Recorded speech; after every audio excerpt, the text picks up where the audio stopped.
Welcome back to my channel, Cosmic Insight Astrology. This is Christina. So if you have a Sagittarius rising, Sagittarius sun, or Sagittarius moon, this is your last, so your December 2020 astrology forecast. All right, Sagittarius, let's see what kind of challenges you will have to face or what kind of opportunities will rise for you in December. And actually, I would like to start with to wish you a Merry Christmas, Happy Hanukkah, a peaceful and happy Kwanzaa, and a healthy, wealthy, powerful, and beautiful, joyous Happy New Year. Okay, let's start. So the month's going to start with Venus and Mars opposition, and it's going to happen in your first and in your seventh house. So Mars is in retrograde in Gemini, and actually it is very frustrated. It's acting like a little baby. It's want to move, and you know, it can't. It's forbidden for him to move, and it's gonna get angry. And in your seventh house, it's representing you might going to have some kind of issue with your significant other or with your business partner. So you might not going to agree on some kind of subject, or you're going to argue a lot this month. It could represent that. And even next month, because Mars still going to be there until end of March. So it definitely can indicate some kind of conflict with a business partner or a significant other. And then, you know, Venus in the first house, it is going to be actually in 27 degrees, where is the galactic center, and the galactic center rules you, right?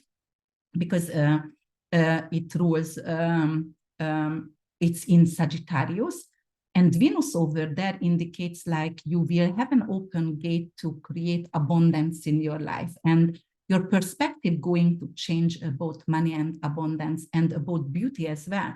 So you're going to actually feel more beautiful, and you were going to seek for some kind of retreat or treat yourself with comfort and luxurious items.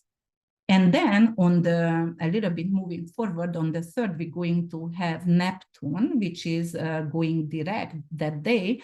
And actually Mercury in your first house, the very end of the first house, going to be squaring. And squaring, it is a Martian, bold, courageous, aggressive, initiator, impulsive aspect, flavor. Neptune could be delusion, illusion, and lies. So it could indicate someone in the family going to actually lie to you. It could be like you're going to have some kind of communication issue. Most likely it's going to be with your significant other, because Mars is in retrograde in the seventh house. And, you know, over here, it's going to have some kind of conflict with your significant other, most likely, and it's going to be communication related. And then, you know, maybe it could be also like, you know, you're not going to tell your wife or your husband you bought some kind of luxurious item, because it will be like, oh my God, why did you spend so much money on something like that? Okay, so moving forward, we're going to have a stellium in Capricorn in your second house. Second house is your finances. And second house, for example, December 6th, we're going to have Mercury moving in Capricorn, and December 9th, Venus going to move in Capricorn. So what's going to happen over here? This is like a stellium. Stellium, when you have 3 or more planets in one sign or one houses, and actually it has to be at least 2 inner planets. And then that's the focus is going to be on your finances, the way you are making money, the way you relate to money. And actually, it's going to be a positive change over here. So it's going to be easier, flawless. The money going to be flawless for you somehow. It's going to be easier to attract abundance in your life, or asking for promotion, or asking for raising your salary, for example. So that's definitely really good. Even if you are self-employed, you might going to change your pricing, and you might going to actually attract people who are more wealthy, and you know, you can create more money and stability in your life with that. So December 7th, we're going to have a new moon, and the new moon going to happen in 16 degrees, and it's going to happen in your 7th and 1st house. So it could indicate full moon is always an ending, a completion, and you know, like a closure. So it could be like your relationship going to end.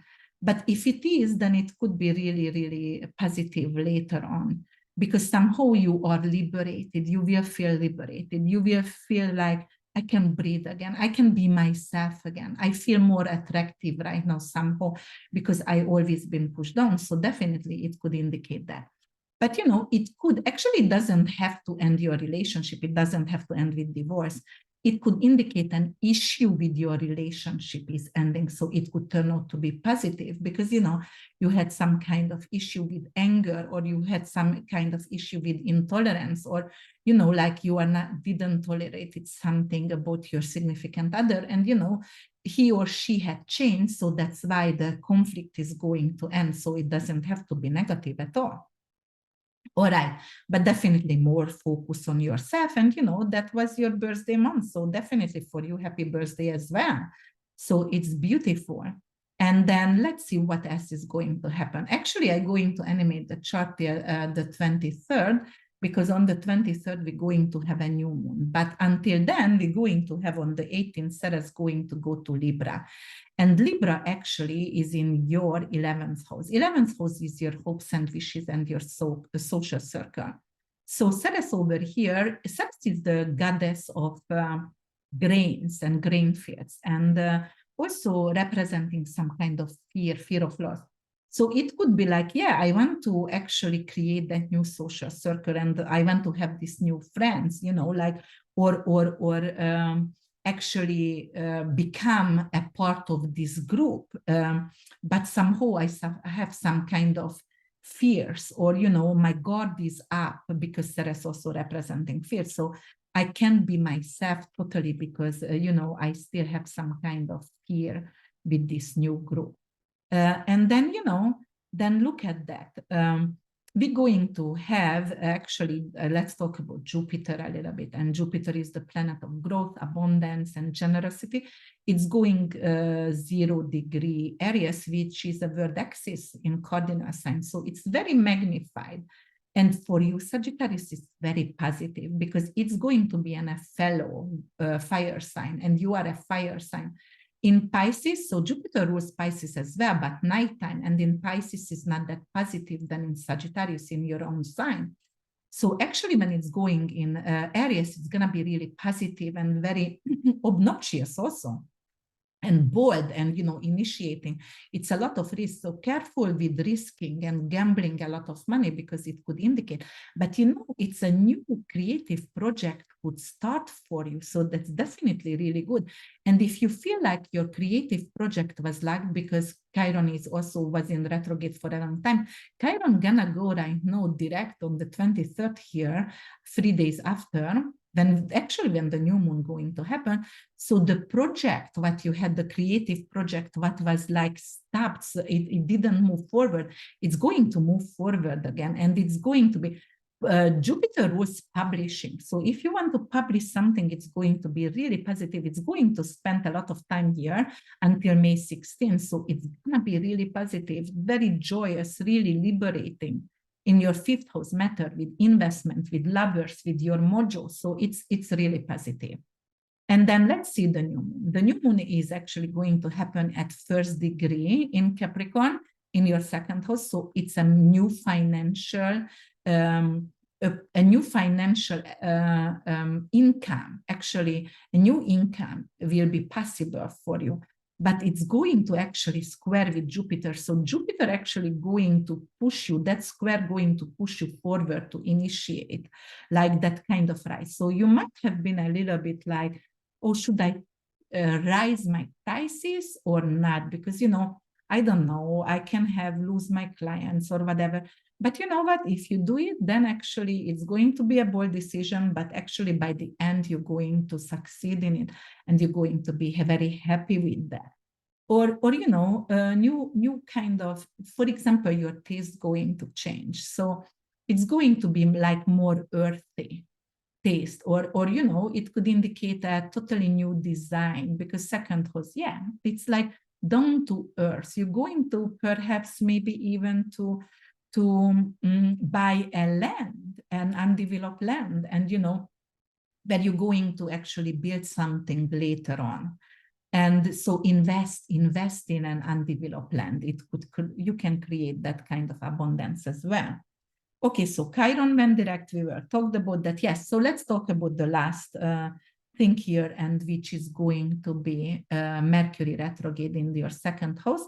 So, that's also, you have to revisit something here with your finances. So the way you were actually approaching, your income, or the way you created money in your life, it's not working anymore. That's why the new beginning started. That's why you had to create a new income, something what new gonna flow into your life. And actually, the new also could be something old, and you're going to merge those together, because Mercury retrograde could be like, yeah, I'm going to also implement some kind of old technique or old income over here with the new together. And I will create something totally new, but I also going to use that kind of, old kind of techniques that I did before to create that kind of abundance, but financial abundance over here. And it's going to be long-term, guys, because Capricorn ruled by Saturn, that's representing long-term.